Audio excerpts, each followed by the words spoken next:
Hello and welcome. I am Scrapperlock, and this is City of Heroes on the Rebirth server. We are with Impulse Storm, our level 17 brute. Got just under 5,000 XP to go to get to the next level, and we're finishing up the story arc for Penelope. So we have our clockworks. Just stick that over there. We're not going to need those, but we are going to want to grab some of the right inspirations. A couple lucks, a couple heals. Going with our standard suite of 2, 2, 2, 2, 2, 2, 2, and 2. Eventually we're going to want to switch to sturdies, but I think we don't want to do that until we have a lot more resistance. Right now we need to dodge as well as take some resistance. Right, we don't have any defense at all just now. So as we go, I want to have a somewhat involved discussion about cheating in role-playing games, and in particular the game master cheating. Now I have talked about this in the context of fudging die rolls, but the dungeon dudes who give advice about D&D had a really good video. I recommend that you check it out on all of these things. They talk about fudging die rolls, changing monster hit points, adding backup monsters, which they call quantum ogres or something, illusion of choice, eavesdropping on the players, and bending and breaking the rules. I'm going to disagree with them to some degree about the illusion of choice. Just a little bit in sort of how they worded it and described it. Maybe just the way they described it. I'm going to mostly agree with them about all of the other stuff. So we're going to take them one at a time, and I have it written down here so I remember what to do. We're going to spend probably the least amount of time on fudging die rolls because I have a video about that in my Stalker or Mastermind or maybe Brute playthrough from before, so you can find that and watch it. If I remember to, I might write down in the comments where that other conversation is. But the concept begins by talking about cheating in about game masters cheating in role playing games. So the game master is running the game and then starts to do something. Changes in the middle of combat, changes how many hit points the monster has, or fudges die rolls, or whatever it happens to be. And the question is, should you do it? When should you do it? What are the circumstances under which you're doing it? And the first question that many role-playing game sort of experts, many experienced gamers would have, and the first question you'd have to really sort of dispense with is it even cheating when the game master does it? Right? It's the game master's job to curate the experience for the players, and if the game master, in his prerogative, decides that at this moment it would be better for the monster to hit than to miss or whatever, you can just do it. And the game master has the authority in every book, as far as I know, for role-playing games. It will tell you the game master has the authority to overrule the dice. The dice are not the game master. The dice don't get to tell you everything that happens, and the game master has the authority to overrule the dice. If you watch my solo playthrough of both Starforged and Ironsworn, where I am both being the player and the game master, I usually follow what the oracles say, but every once in a while, the oracles will give me nonsense, right? They'll give me something that doesn't work for the story, and I say, I'm going to overrule that, right? I am going to do this instead because I think it narratively makes more sense, right? Every game master has not only the prerogative or the authority to do that, but the duty, many people would argue, to do it. That the only way to curate the experience for the players is for the game master to sometimes overrule the dice. Matt Colville talks about this in his excellent video about fudging dice, where he points out that what we want to achieve in a role-playing game is drama, but the dice cannot produce drama. They can only produce randomness. The dice don't know when it would make a narratively better story for everything to turn to disaster all of a sudden, versus what it would make a narratively better story for things to go well. And the game master knows that because the game master is a human being and is fully capable of figuring out what the more dramatic moment would be here. What would be the more dramatic thing to happen? And so the game master has both the prerogative and the duty to overrule the dice when the game master deems it necessary. And in a lot of cases, what you really need as a game master is experience to know when you should overrule and when you should just let the dice do what they say. Now, in Ironsworn, in Savage Worlds, in Ironsworn and Starforged, when I'm playing solo, I tend to really like to let the dice run things as much as possible because it gives me a more satisfying experience as a player, so that I'm not constantly wearing the GM hat and dealing with the GMing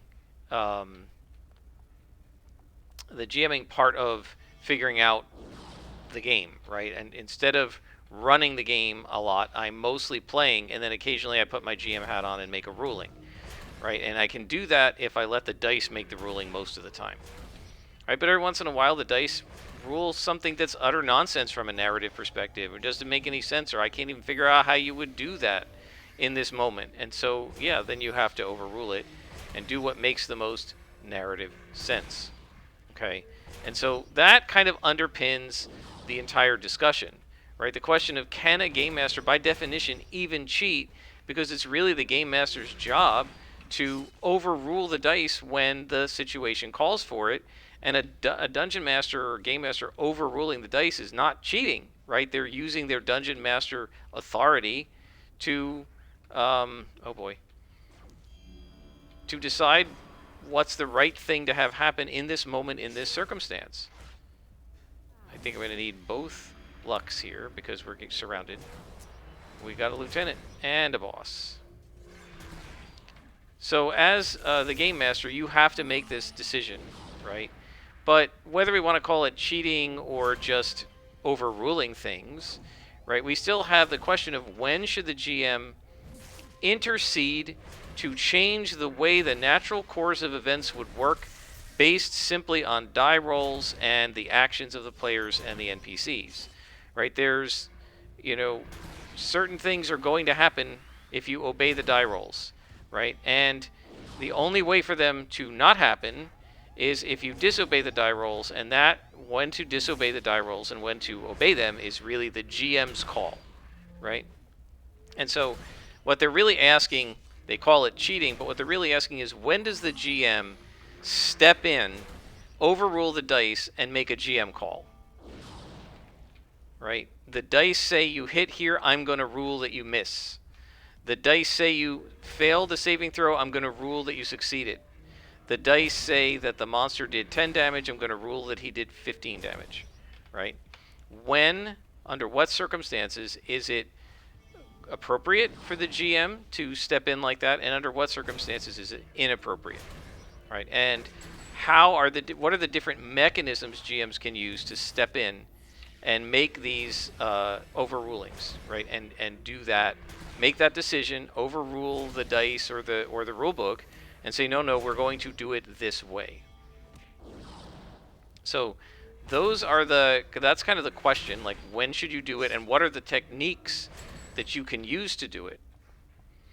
And so if we look at the email here, right, what they point out is sort of 6 kind of quote-unquote techniques that GMs can use to cheat, to overrule the system, to overrule the dice, or to overrule the rule book or whatever, and then they talk in each of them about how to do it and when it's okay to do. And the main thing with all of these, I'm going to talk about them all, is you never want to use it, and I said this in my original video, you never want to use it against the players.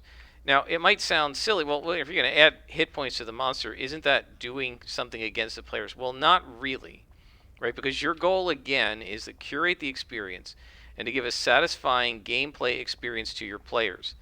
And, it's a great slang that they used. One of them said, oh boy, this is going to be hard with no lucks. Maybe we'll use the clockworks here. He said, you might want to add hit points to your monster or fudge in some other way to prevent the players from, quote-unquote, one-rounding your boss monster, right? They come in, he rolls low for initiative. Every GM has had this happen. He goes at the end of the round, and by the time he goes, he's dead.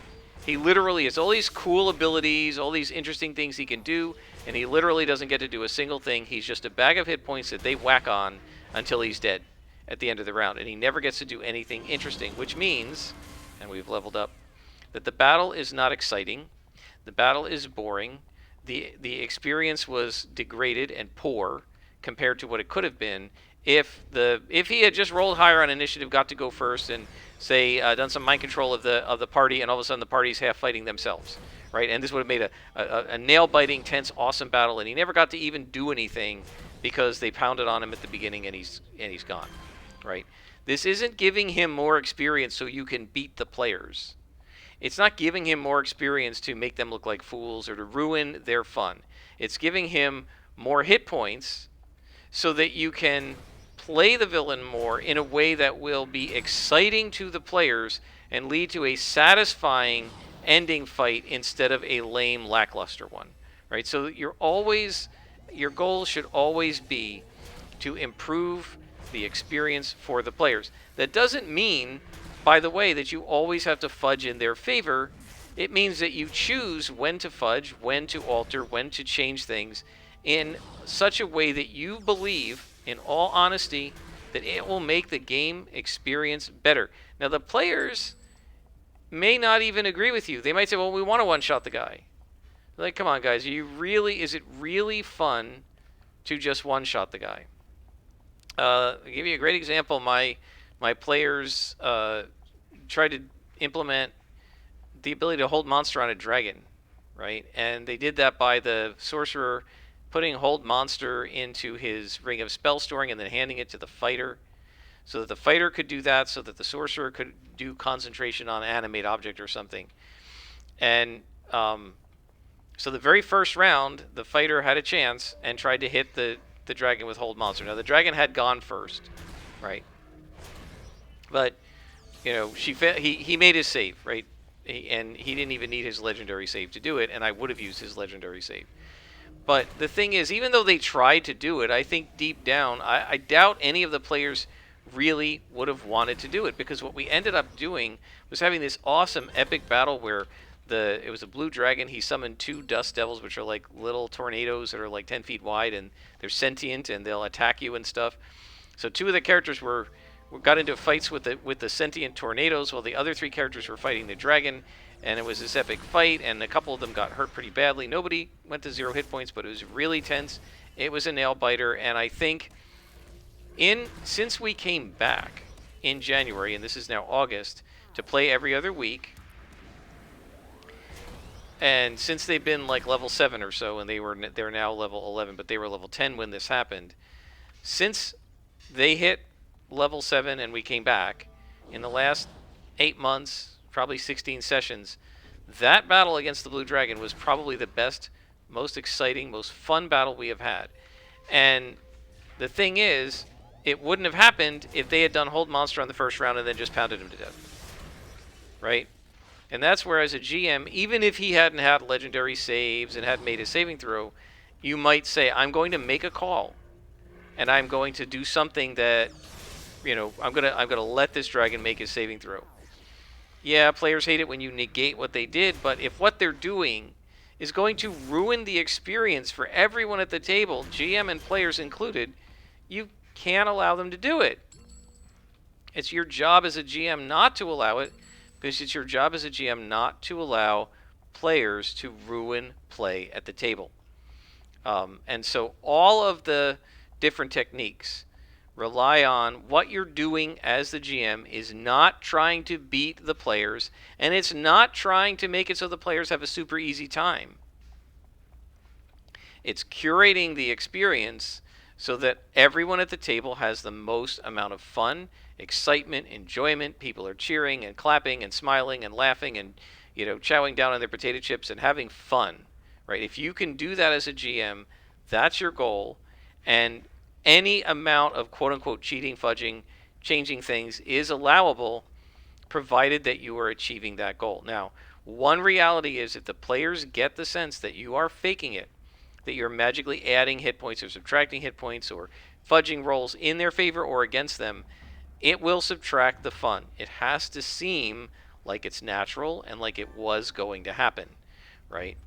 But but as long as they don't know that you're doing it, your goal is to do it as little as possible, right?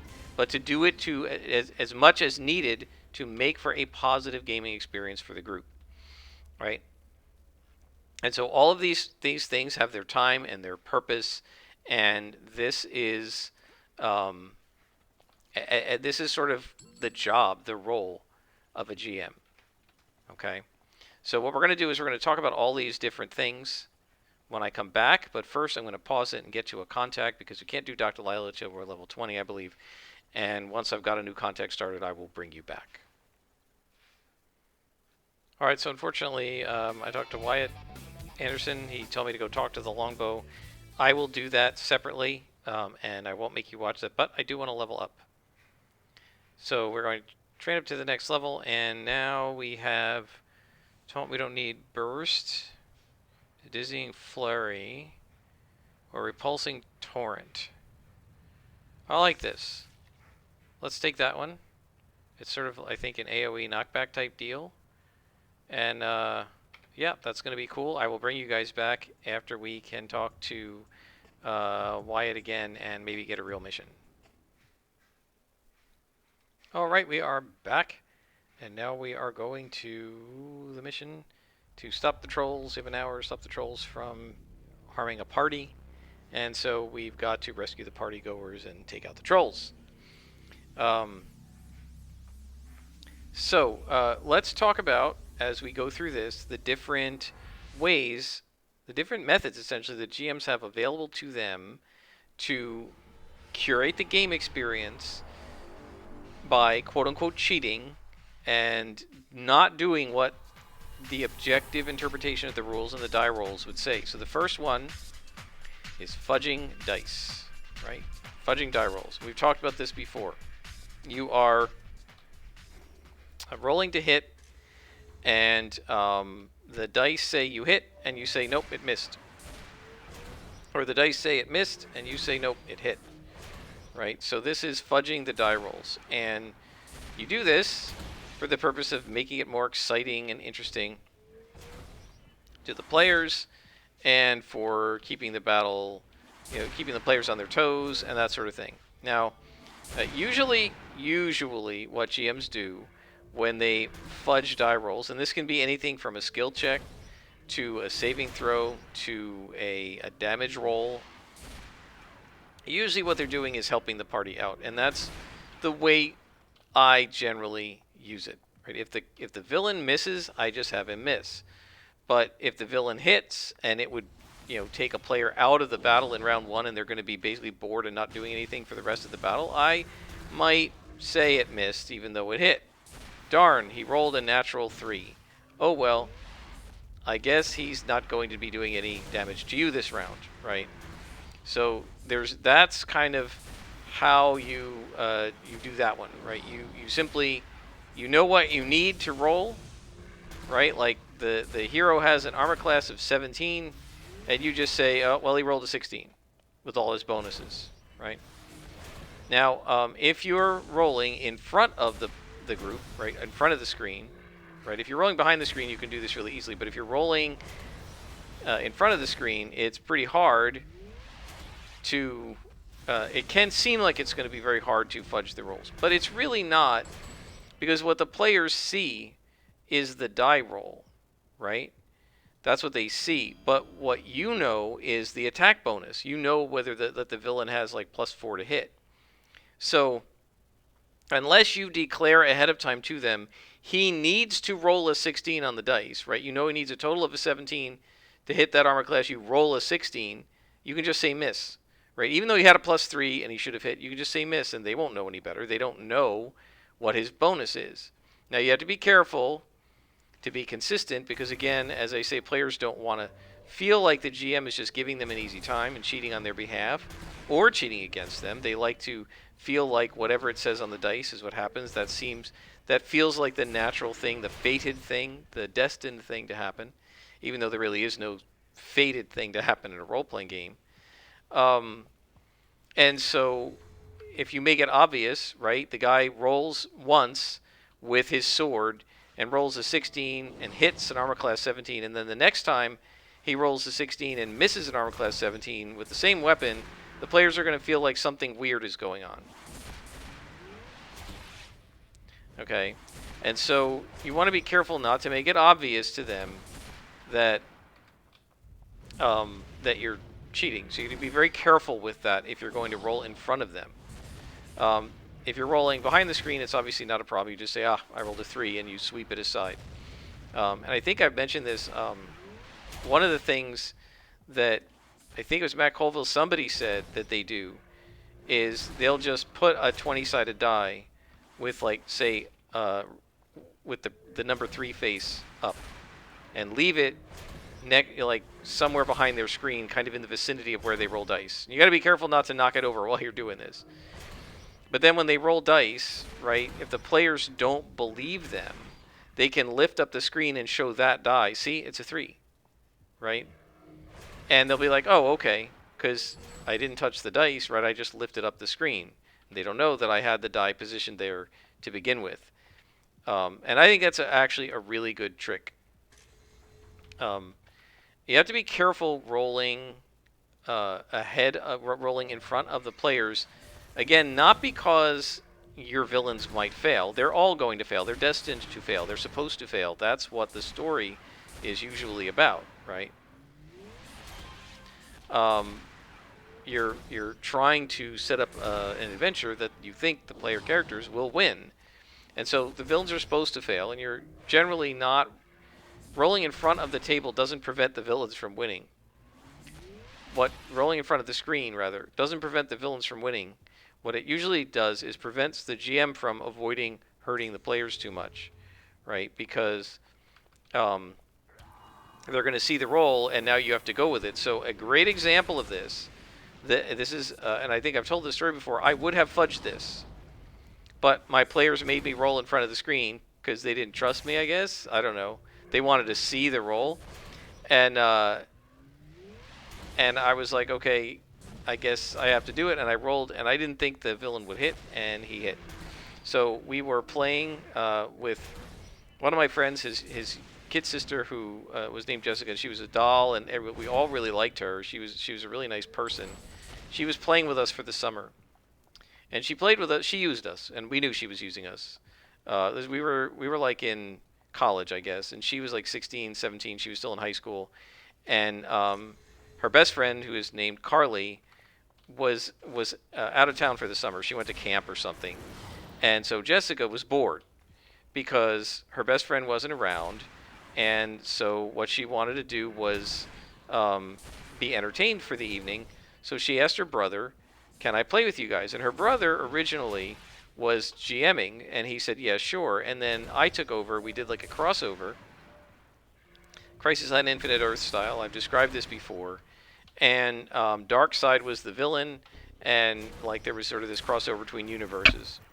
And so she continued playing with us, with her character crossing over into my world at first, and then she said, well, guys, Carly's back, so I'm done with Champions. And we said, well, come on, her character was named Luminaire.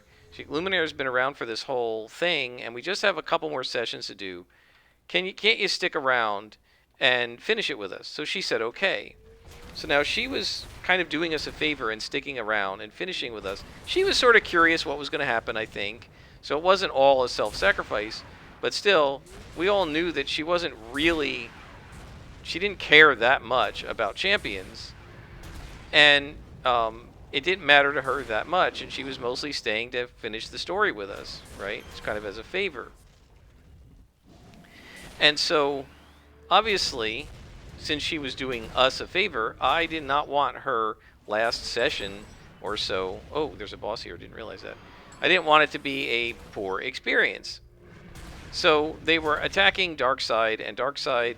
We were doing the Great Darkness Saga, actually, from the Legion of Superheroes. Legion of Superheroes, I think it's like 289 to 294 or something, from back in the old days when the series was a continuation of Superboy and the Legion of Superheroes. And in that story, Darkseid cloned a bunch of superheroes and like made anti-clones of them, and one of them was Superboy. So I had anti-Superboy, this like evil version of Superboy, as one of the servants of darkness that was one of Darkseid's minions. And so the players were coming up to this stronghold, and what they were going to be doing was trying to wake up from a kind of suspended animation Orion, who is Darkseid's son, who's a good person but powerful enough to fight his father. And this was sort of what happened in the Great Darkness Saga, but I tweaked it. So what I had set up was they were going to fight the Servants of Darkness, anti Superboy, and other dark members of their universe. They were going to fight the Servants of Darkness, and then they were going to wake up Orion, and then Orion was going to fight Darkseid, and the players were going to do something else. I can't remember what they had to. They had to fight something else. This some other monster or something. And so they came to this stronghold of Darkseid's where he had Orion trapped in suspended animation. And the Servants of Darkness were guarding it, and it was this big map. And the players were on one side of the map, and all the way on the other side were Superboy and the Servants of Darkness. And so Superboy didn't have a lot of good ranged attacks. And so what I had him do was I said, okay, it's a full move for him to get right up to the group. And in Champions, you can make a full move and then slam into somebody. It's called a move through, and do a lot of damage. Now, Superboy had a really high strength. He had like an 85 strength, so he was already doing 17d6 of damage. And then you add on top of that however much velocity. I think it's velocity over 3, right? And he had gone 30 hexes, so he was going to add like another 10d6 to the 17 and do 27d6 of damage. However, you also take a negative 1 per 3 hexes or something that you moved, and so he was at like minus 10 to hit. I can't remember the whole story. In the end, he had like a 4 or less to hit her on 3d6, right? So he either roll a 3 or a 4. And so the whole reason I did this was, if he's going to do a full move, and he's going to be close enough to make an attack, he may as well make the attack. And a move through, you often don't do a move through like that because it would crush you as well. You take half the damage. So he would, was it 27d6 would do probably about 90 damage, right? And he would have taken 45, but Anti-Superboy had a huge physical defense. It wouldn't do anything to him. It only just do a few stun. And so I judged that, like, tactically, that was the best move for him to do, is to try the move through, see if he gets lucky. If not, he's positioned himself right next to the Energy Blaster Luminaire, and he can pound on her next time he goes. There was no way I expected him to hit. And if I had rolled the dice behind the screen and rolled the natural 3 that I rolled, I would have said, yeah, he misses, and knocked the dice aside. Nobody would have questioned it because it was a very unlikely roll. Instead, they were like, oh, you're going to roll this on. We want to see this roll. So I said, okay, and I picked up the dice and I just dropped them on the other side of the screen. And everyone screamed. And I was like, what? And I looked, and I had rolled a natural 3, which is an automatic hit. And Jessica threw her pencil at me. It actually hurt quite a bit. She hit me right in the head with the point. She wasn't actually mad, because as soon as she saw that, I was like, ow, and she said, oh, I'm sorry. She was just, expressing frustration that her character then took 27d6 of damage. She took 80 stun or something. And she only had like a 20 defense, so she took 60 stun of damage, and she had maybe 40 stun. So it just knocked her out completely, and she was out of the battle. Now, that was really not what I would have chosen to do as a GM, because if it had been one of the other players, I might not have cared, although I probably wouldn't have done it to anybody. But because it was Jessica's last night, and because she was kind of doing us a favor, we asked her, please play with us till the end. It's only one or two more nights. And then, so she says, okay, I will. And what'd she do? Sit there and watch the battle, because she got wiped out at the beginning. And the only reason I attacked her was her character was the closest and was the only one Superboy could reach, right? And so, anti-Superboy, the real Superboy, wouldn't do that to her, right? Oh, there's a boss. Okay. So my point is, you use roll fudges for stuff like that, right? To go, okay, I don't want to take out at the beginning of combat, the character owned by the player who's doing us a favor playing with us when she really didn't want to, and we asked her to, and she said, okay, I'll play with you guys, and then it's like, well, na, you're going to just sit here and watch, right? That's no fun. So I felt really bad about that. On the other hand, it was their fault because they made me show them the die roll. I would have fudged that, right? And so for fudging dice, right, yes, that's cheating to say that, Superboy didn't roll a 3 when he actually did. But it's also curating the experience to try and make sure that this person who's doing you a favor and is playing the game kind of for you to help you finish up the story. Oh, I overused my endurance. You don't want that person's experience to be ruined. Right? So it's very, very important to curate like that. And fudging die rolls is perfectly acceptable when you're going to use that fudge to make sure that the session is fun for people and nobody's experience is ruined. Now let's talk about the next one on the list, which is changing hit points, or in Champions, stun. This one is hard to do in Savage Worlds because you know whether somebody's wounded or not. But in most games, characters have some number that has to be dropped to 0 to knock them unconscious. Stun, body, hit points, health, whatever. And if you drop them to 0 in that number, they're unconscious or they might die. And so adjusting hit points of monsters, what this means is that, the monster has 75 hit points and the party does 75 hit points to him, but he's not dead yet. Or the party does 50 hit points to him and you say, okay, he's dead. Right? And so you can do it both ways. You can give the monster more hit points so that the battle lasts longer. Or you can take hit points away from the monster and shorten the battle. And, you can do it both ways. Usually what I do is I just take hit points away from the monster. So usually what happens is the battle is long enough. It's clear that the party has won. They're just mopping up now. And there's a point at which the mopping up becomes a foregone conclusion and therefore boring. Right? And the dungeon dudes mention this as a typical example. And so the monster has 17 hit points left, and the paladin strikes it and does 14. And now he's got 3 hit points left, and you've got to start a whole new round. And the monster's going to go again, and he's probably not going to do enough damage to really kill anybody, but he's still there. And then they have to attack him again, and a couple people might miss. And so now you're just spending 15 minutes finishing up a battle that's already over, right? And so in a case like that, I would probably just delete the token, because we're playing in Foundry, and say, okay, he dies, right? He falls to the ground dead, right? Or you might have him retreat, right? If it's possible, if he can retreat without taking an attack of opportunity somehow.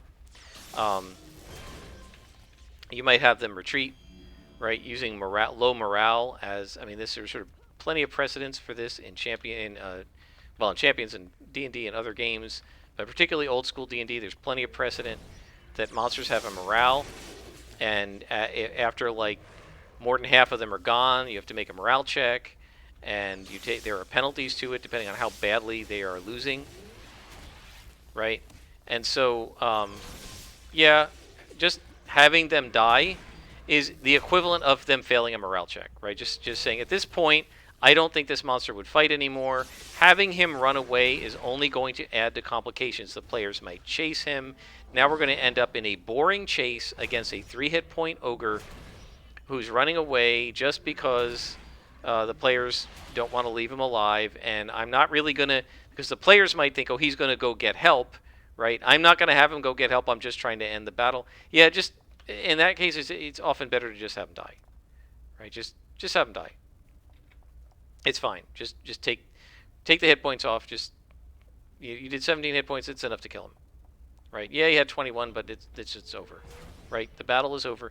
And you're doing this because continuing the fight would be more boring and less fun than not continuing it, right? So your goal is to curate the experience and make sure it's fun for everybody. And it's not going to be fun for everybody to just do this little extra bit of the battle that's clearly already won. Look at what we just did here, right? I completed the mission, and then I had to clean up the last couple of silly clockworks because they were hiding in the corner somewhere, even though I had done what I meant to do and come in and rescued all the bad guys, right? And so defeat all in City of Heroes is often like this. You've beaten the boss, you've beaten everybody, but there's 3 or 4 blue con minions hidden somewhere, and you have to make sure that you defeat them. You can't walk out of the mission and get a success, right? And so, and so, this is the same thing. If it's just turning into a time sink, just go ahead and say that last blow killed him, right? Take the last 3 hit points off of him. Don't tell anybody you did it. Just, okay, he's dead. Now, I can't easily do this if they're really far from death in Foundry, because my players asked me to install, and I'm fine doing it, a little mod where above the name of the character, above the icon of the character, if you hover over it, it tells you his condition, which would be uninjured, slightly injured, or barely injured, injured, badly injured, near death, and then dead, right? So if they've done 90 hit points to a thing and it says barely injured, and then they hit it again and it dies, they're going to know something is wrong, right? So I've got to wait until it says near death. But if the thing is on near death and they hit it, like it just happened, I think it was 2 sessions ago, they were fighting these UNT. The UNT were no match for them. They were basically ambushing a bunch of weak guards, so the guards would not alert the rest of the town to their presence so they could rescue some prisoners, right? The guards, they had fought this battle. It was the same three or four NPCs, right? The same basic NPC stat blocks for these guards. It was like a standardized unit of guards, wandering around patrolling the city, and they'd already beaten them a couple of times, so like with no trouble, right? So we know that it's not going to be hard. And somebody did enough damage that there was like the guard was near death already, I think, and they hit him and didn't roll well and only did like say 5 damage, right? And I said, well, it takes him out, even though he still had 2 or 3 hit points left. Why? Because the battle was clearly over. He was the last one. I know they rolled badly, but do we really need to continue this fight? Answer, no. We do not need to continue the fight. There's no point to continuing the fight, and you should end it there. And so I did. So that basically gave... I mean, there's 2 ways to see that. One could be you're fudging the damage on the dice, right? Because the player rolled, 5 damage, but I had them do 7, right? Or you could say you're fudging the hit points that the monster has. I mean, however you want to think of it, right? You're deciding the fight is over and I'm not going to do any more with it, right? It would have been boring to continue, so we stopped. The players had no idea because it was already, quote-unquote, near death. They didn't know how many hit points it had, so they don't know that they didn't finish that battle, right, statistically. So that's fudging hit points. It's similar to fudging die rolls, right? So that's a second way that a GM can cheat. You can also give the monster more hit points, right? If you thought this was going to be a really fun, exciting battle, and the players just come in and do way more damage than you thought they could do, and it's going to make the battle boring because the villain's just going to die without doing anything, right? Here again, much like, making sure they succeed on the hold monster saving throw, you give the monster a little bit of extra hit points so that he at least sticks around another round and makes the fight interesting. Again, you're not doing this to try and have the monster beat the players, or the player characters. The reason you're doing this is, wow, missed all 3 of them. The reason you're doing this is to make the battle more exciting, right? Now, I generally don't do this. I actually can't remember a time when I've given a monster more hit points. Oh man, I ran out of endurance again. All right, I got to keep that second toggle off. It's just draining too much endurance. The problem is this character is so awesome and doing so much damage and pounding through everybody that and of course this thing takes a lot of endurance, I think, and so I just keep going and mindlessly, building fury and pounding. I'm in brute lock and I forget that I'm running out of endurance. Yeah, that thing seems to use a lot of endurance. We'll take a check. How much endurance does this thing use? Detailed. It uses 11 endurance, right? Compared to 7, 6, and 4.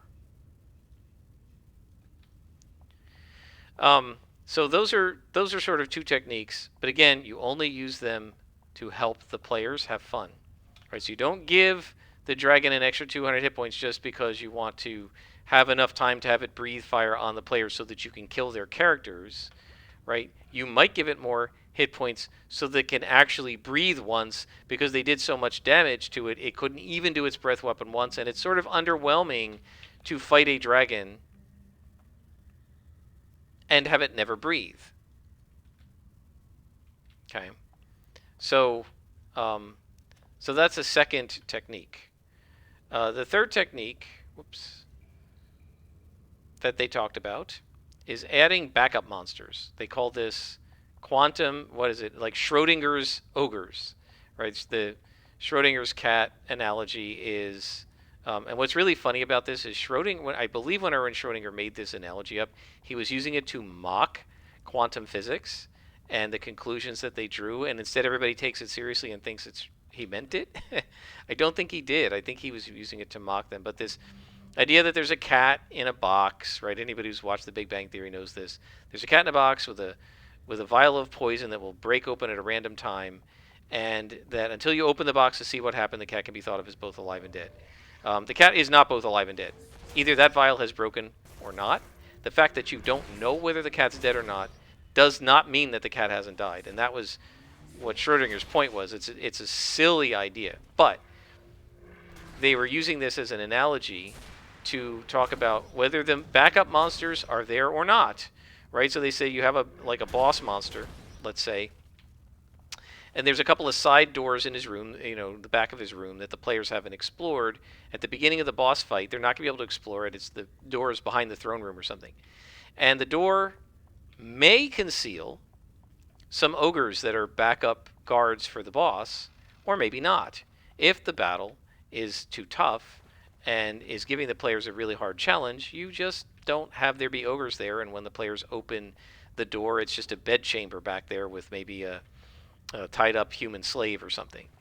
But if the boss fight is too easy and you feel like the boss needs some backup, you have there be ogre bodyguards or something in there, and the doors open up and the ogres come out into the room, and they're probably going to still get killed along with the boss, but by adding those extra minions, you increase the excitement of the battle by forcing the players to divide their attention between the boss and these backup minions, right? And so they call this sort of Schrodinger's ogres or something, and that's kind of a known technique. The idea of and this is actually something that experienced DMs know, having waves of monsters can be extremely useful in providing a balanced and exciting encounter, because there's nothing that says the wave has to come, and there's nothing that says the wave can't come earlier, right?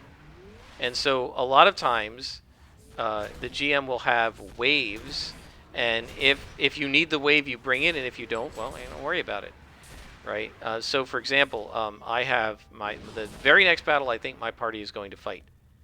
They're going to enter the villain's base, and the first room is a room with 6 portals that are different colors that lead to 6 other rooms in the castle. And it has a 7th portal in the middle that is surrounded by 6 colored force fields that are the same colors as the portals. And so what you have to do is go through the portals. You will find in those rooms a brazier in each room, guarded by something, that when you put the brazier out, and they know about this because they have faced this type of quote-unquote technology before, when you put the brazier out, it's going to extinguish one of the force fields. So they're going to have to put out all 6 braziers to turn off the 6 force fields, which can't be turned off any other way. Dispel magic doesn't work, and so on. So that they can get through the 7th portal, which will lead to the throne room of the big bad evil guy. Okay. So in that first room, there are slot eye, and I only have 2 to begin with: a death slot, which is the most powerful, and a blue slot, which is sort of a grunt. Now, in the regular rules, slot are just things that you fight, right? They don't have any extra special powers, but in the old days, slot could summon other slot eye. Right? A slot could summon another slot. So my slot eye can do this, and they've seen it happen.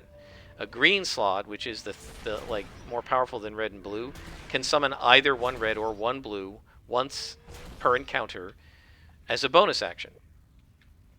A gray slot, which is more powerful than a green, can either summon a green or 2 reds or blues, or 1 each, right? So he can either summon 1 green or summon twice, use 2 different bonus actions on different rounds to summon 2 guys. The death slot can summon a gray slot, or it can summon a green, 2 greens, or 4 reds and blues, I think, something like that.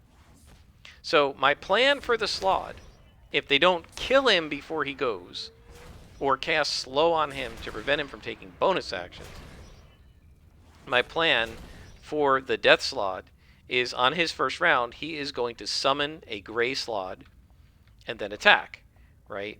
And then when the gray slot goes, he's going to summon a green slot and then attack.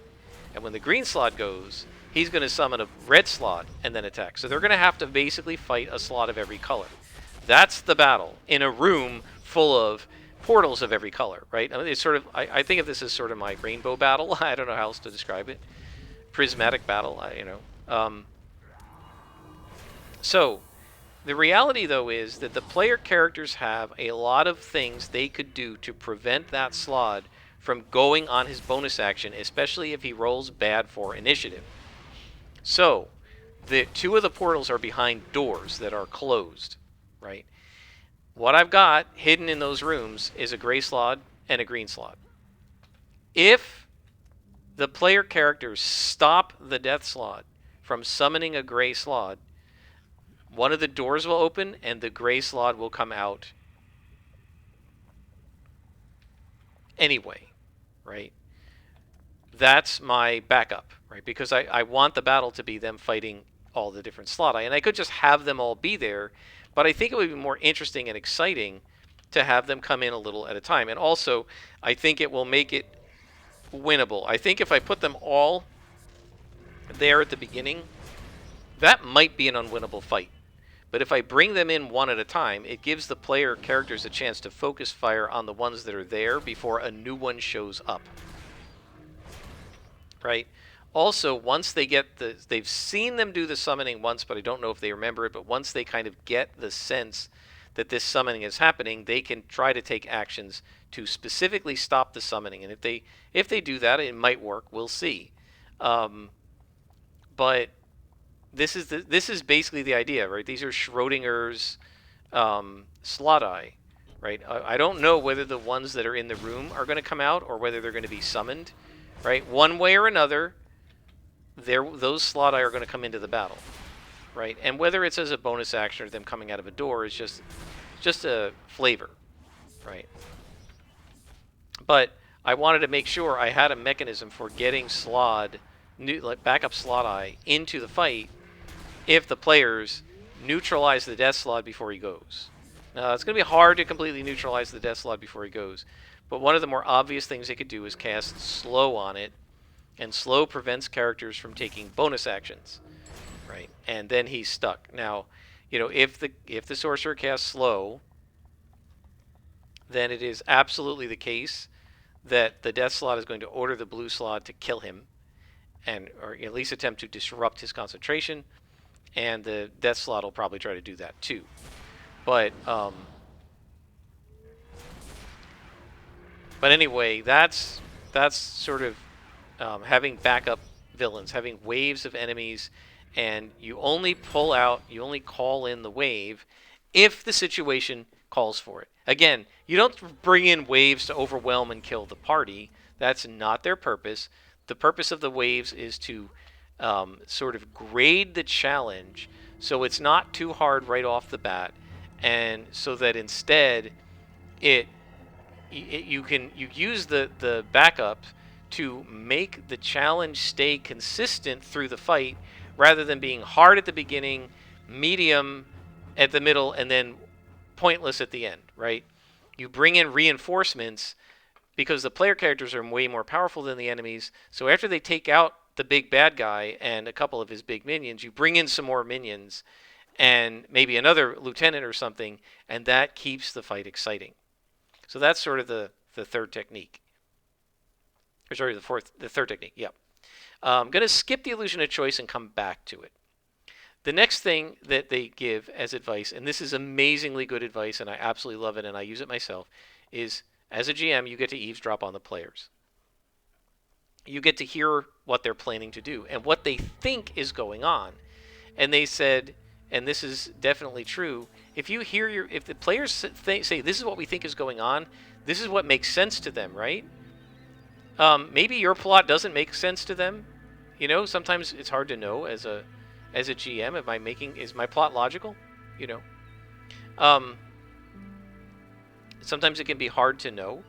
Well, you know what makes sense to them because they'll tell you. We think the villains are trying to do this. Yes, this is probably the villain's plan. Maybe it's not the villain's plan.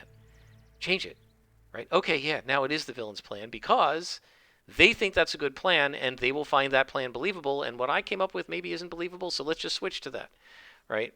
The one guy was describing, and this is awesome, he had this secret door that led into a treasure room. And it was just a secret door leading to a treasure room. And the challenge was finding the secret door. And if they found the door, they got the treasure. And it was just treasure in the treasure room. There wasn't anything in there. But the players didn't trust it. They said this place must be guarded.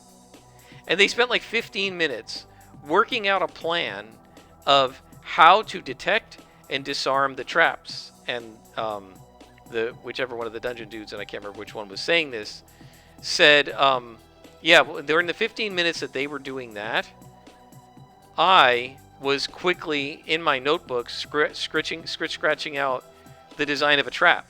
And I put one in there because he said, I felt like if they're going to do this much work to try and detect and disarm traps, there should be something to detect, right? To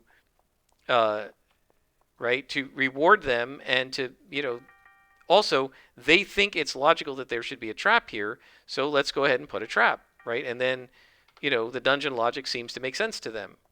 So he put some sort of a poison gas trap, where if you step on it, step on a tile on one of the floor plates, it puts out poison gas.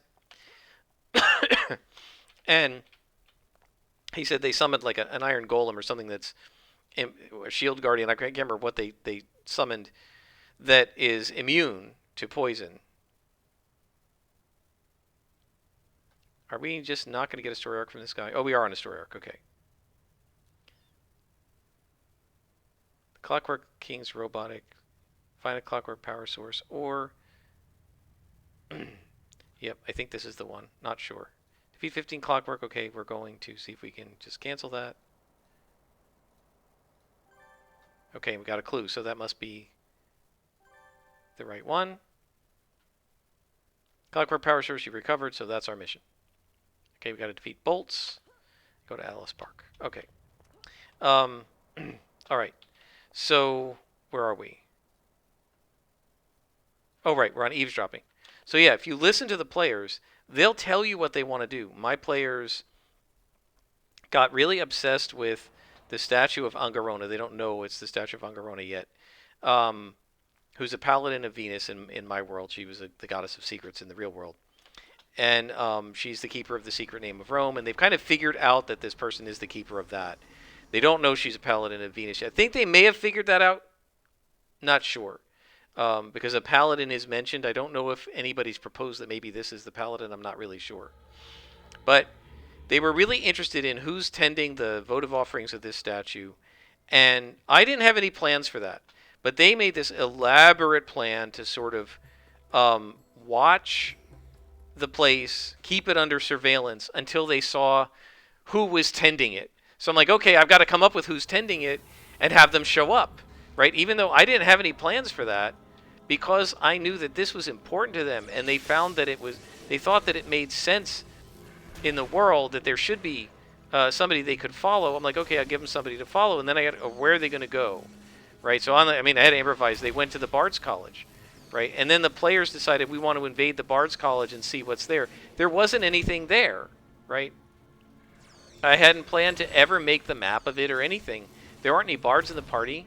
I didn't plan to really use it. It was just flavor text for the city of Rome.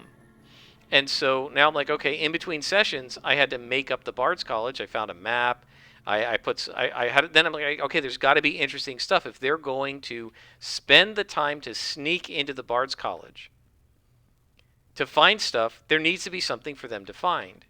And I didn't really have anything for them to find, so I made up something new, right? I made up what I call the Canticle of the Titans, where it actually named and explained who all the Titans were. They've been very curious about this, and I've been very coy about who the Titans are and what they're called. Some of them are characters from classic D&D, like Tiamat. Some of them are the actual Titans, like Eurybia and Saturn. And so I made up this poem during the in-between sessions, and I had it be, and I basically said, wrote in my notes, it's either in the library or in this office or in this place, or like 3 places I thought it could logically be. Whichever one they examine, they'll find it, right? That was their reward, right? I felt like they should get something for doing this because they really wanted to do it and they were interested in it, right? So by eavesdropping on my players and listening to what they were saying, I provided them with a fun adventure. I think it's one of the more fun ones we've had and one of the ones they really enjoyed. And they got the Canticle, and there was some other clue that they were looking for. And I put both of them in there. Now, the reality was the other clue was supposed to be in the Ulpian Library, but when they went to the Ulpian Library, they didn't look for that particular... They didn't look that up. So they never found it. So I just moved the clue to the place where they actually explored, instead of the place that they were just sort of cursory about. Right? Now, it's not to blame the players. In Rome, in ancient Rome, you couldn't just walk into a library and take books. You went in, and the librarians found the books, and they brought them to a reading table, and they held the book open for you, which was a scroll, and you read it. Right? You couldn't. I don't think you could touch the books. You couldn't, because they were these precious scrolls, right? And it cost money to go in there and stuff, as far as we know. And so so the players had to ask for things, and they know that they're not supposed to be investigating certain stuff. So even though they were friends with one of the librarians, they couldn't ask too many questions, and they couldn't ask for certain documents.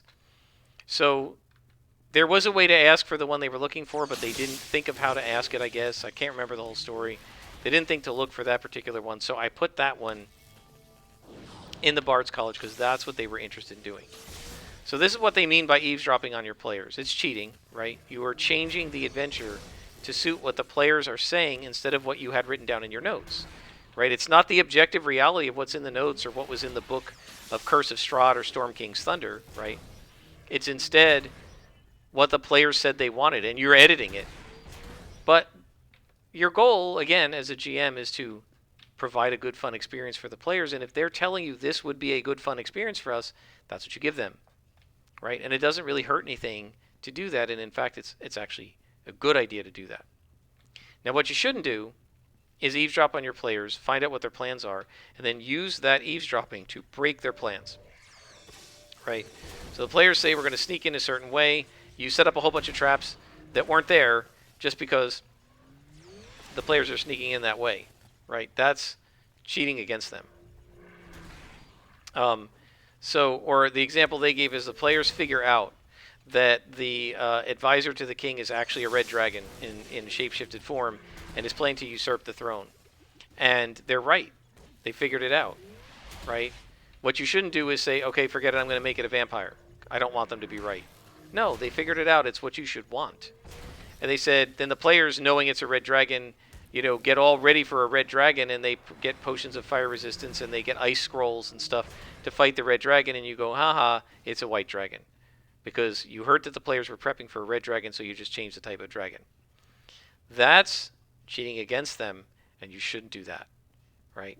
So eavesdrop on the players, listen to what their plans are, listen to what they're saying they think they're going to have, and what they say they want, and then try to give them what they're saying they want, what they think they would like to have, right? Provide it for them. Your goal as a GM is to provide fun. Now, if the players say what we'd like to have is a battle that's super easy and doesn't take any challenge, I would say find another GM, because I'm not going to give you that, right?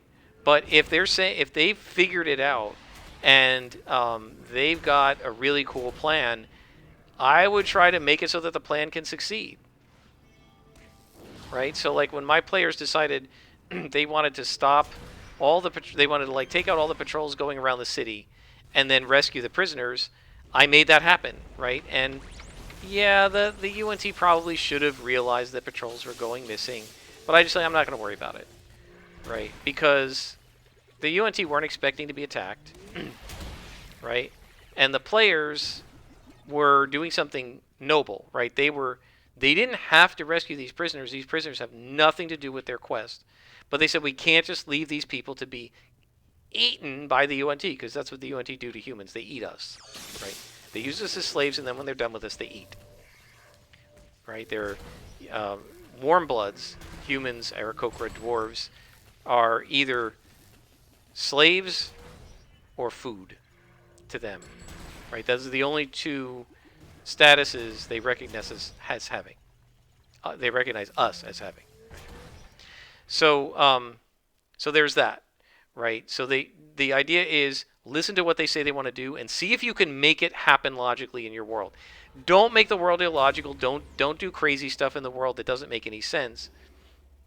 But if the players are telling each other, we think this is what's going on in the world and we can solve it by doing X, see if you can make that happen. And it doesn't have to be during the session. It can be in between sessions, right? You don't have to do it all that session.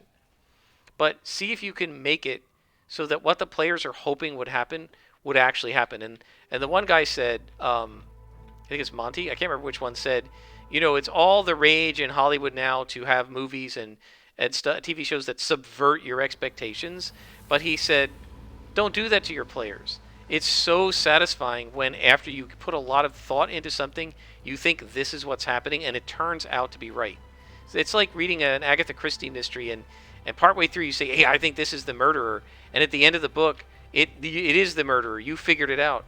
That's because that's good world building on her part, right? She made it so that if you were watching carefully, you could figure out who the murderer was. That's really cool. It's why I like Agatha Christie. I almost never was able to figure it out. But I like the fact that you could. You're matching wits with her. And if your expectations are met, that's a good thing. So if the players are telling you what their expectations are, try to meet them. The players will love it. And it will make the world feel really real because their expectations are based on what they know of your world. Right? So it'll be things that you think, something they think is logical based on what they know of your world. So go ahead and let it happen. We got Vajalox now? Oh yeah, that's right. There's Vajalox in this story. I forgot about that. They won't be quite as big a threat to us now, given our abilities, as they were a few levels ago. Well, there's still a threat, right? But just not as much of one. Okay, so that's that one. So the next one is bending and breaking the rules, right? So this is, I mean, kind of all of this is what that's been, right? Because, you know, changing die rolls is breaking the rules. Giving monsters a different amount of hit points than it says in the books is bending or breaking the rules, right? But what they're saying here is, you know, it's okay for as a GM to say, like, I'm not going to follow the rule that it says in the book because I think this is better. So here's a great example. In my campaign, unlike regular default D&D, in my campaign you cannot identify a magic item by taking a short rest with it, right? What I say is sleeping taking a nap with it under your pillow allows you to completely identify the magic item. No. In my world, the only way to identify the magic item is to cast Identify. Period. You can find out some properties by using it. I mean, obviously, if you drink a potion and it makes you grow, it's a potion of growth, right? But But if you're looking at a sword and you don't know what its features are, you cannot find that out by sleeping with it under your pillow, right? And that I do because I think it's just a ridiculous rule. And I also don't like it because it cheapens it. It basically makes it so that any wizard who takes identify and spends the money on a pearl has wasted their time, because you don't need that. It makes that spell important. And our cleric in our party, who is a wizard ritual caster in addition to being a cleric, he took identify at 4th level or whatever. And he has many times identified things for the party, and I know he enjoys doing that, right? He likes having his character do that. So I increased that player's fun by banning the short rest identification rules, right? So again, this is the point. You're trying to make it fun and fair for everybody if you're going to change rules. Counterspell, right? The rules as written do not allow you to know what the spell is before you counter it. There's nothing in Counterspell that allows it. I've talked about this before. Unfortunately, Matt Mercer on Critical Role, I don't like, complaining about that show because I know there's a lot of fans, but unfortunately, he's got a house rule where he allows his players to know what the spell is before they cast Counterspell. He tells them ahead of time. Or rather, what he does is he says, this wizard casts Fireball, and it goes off, and somebody with Counterspell says, I'm going to counter it, and Matt allows it, right? But there's nothing in Counterspell that says that you get to know what the spell is before you counter it. So I said we're not going to do that because rules as written, that's not what it says. Now, that's not the only justification. It's not just that that's what it says in the rules. And what Mercer's using is a house rule, and I'm not obligated to use Mercer's house rules. But it's also that the people on the D&D Beyond forum succeeded in persuading me in an argument that I was not involved in, but I happened to read on the forum, that allowing the players to counter after they know what the spell is makes Counterspell too powerful and is tactically uninteresting. Because you just hold Counterspell until the spell comes out that you really want to stop. But it's much more tactically interesting if you have to Counterspell blind, right? If you don't know what the spell is and you have to decide, do I want to try to counter this or wait? Is this liable to be a spell that I need to counter, right? So there's this really interesting tactical calculation that you have to do as a player, right? And I wanted that increased tactics because I think tactics are fun, and I thought it would make a more interesting amount of gameplay in our campaign, rather than just, I'll wait until the spell I really don't like comes out and auto-counter it. So I said, you either can identify the spell, because in the book, to identify it takes a reaction, and to counterspell takes a reaction, and you can only take one reaction.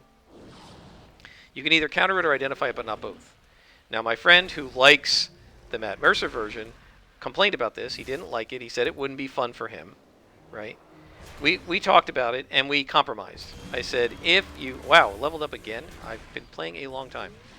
Did not expect this to be as long of a rant as it is, but that's okay. I'm having fun. Hopefully you are too. What we agreed was, if he identifies it as part of his reaction, he can also counter it, right? So if he successfully identifies the spell, he can counter it. He can also counter blind, right? So it's sort of a compromise that allows him to have to identify the spell and not just auto-know it, but it still gives him the ability to ID the spell first and then counter it later. And so I feel like it's a pretty good compromise, and the idea was to keep it tactical, but make sure it's fun for the player, right? So the house rules, the rules that you make up that bend or break the rules as written, should always be to enhance the play, enhance the world, enhance the setting, enhance the fun. Now, the last one they talked about was the illusion of choice. And this is where I'm going to mildly disagree with them. I think some of what they said was correct, right? You're expecting the party to go north, and you build this city, in this really detailed city in the north, and they go south. You don't have a city in the south, so you just take the city from the north, rename it, and put what was in the north city in the south. They don't know any different. There's no big deal. Something like that, no problem, right? It's just a city, and you can't be expected to build every city in your world before the characters ever go anywhere. It would take forever, and it would be pointless.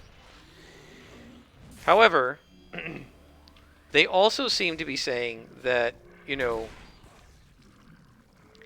they talked about, for instance, like you give the players the illusion of choice. So there's 4 guilds in the city: the Thieves Guild, the Wizards Guild, the Clerics Guild, and the Fighters Guild. And you give the players the choice of joining any of the guilds and working with them, but all 4 guilds are going to give them the exact same quest. All right, to me, that's not choice, and I don't think that that's a good idea. Now, I could see the 4 guilds giving them a similar quest, but with a different sort of tone to it, right? So, like, the Thieves Guild will give you a quest to steal this holy item. The Rogues Guild, or sorry, the Thieves Guild, the Clerics Guild would give you a task to recover the holy item and return it to them. The Fighters Guild might give you the task to, I don't know, capture and jail whoever stole the item, right? And the Wizards Guild might give you a quest to get the item and learn some lore from it, right? And so I don't mind that, right? Because then you're choosing which quest you want to do.